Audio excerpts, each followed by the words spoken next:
Hello सांग मैंने blogger boy Howell को समस्त को स्वागत। तो आज मुझे आसी मोहलडिया हाट जहाँकि सोमवार दिन हाट हुए। तो देखि पारे केते भीड़।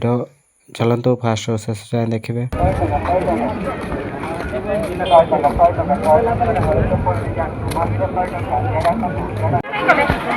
बिलाती केते 1.5 किलो 10 माने केते 1 केजी होता 10 टंका ना एते सस्ता।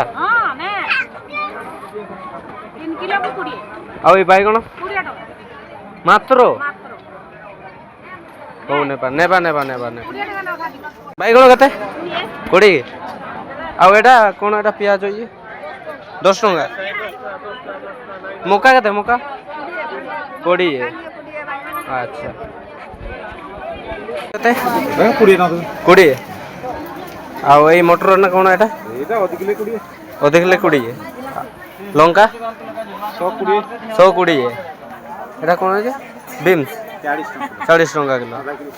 कलरा आधा किलो 30 आउ से कोन सेटा चुई 230 बिलाती बिलाती 10 टंका।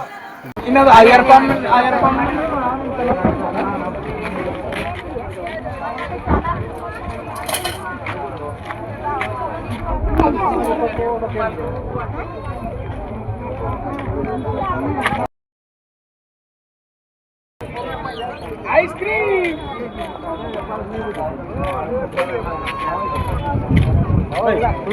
हाँ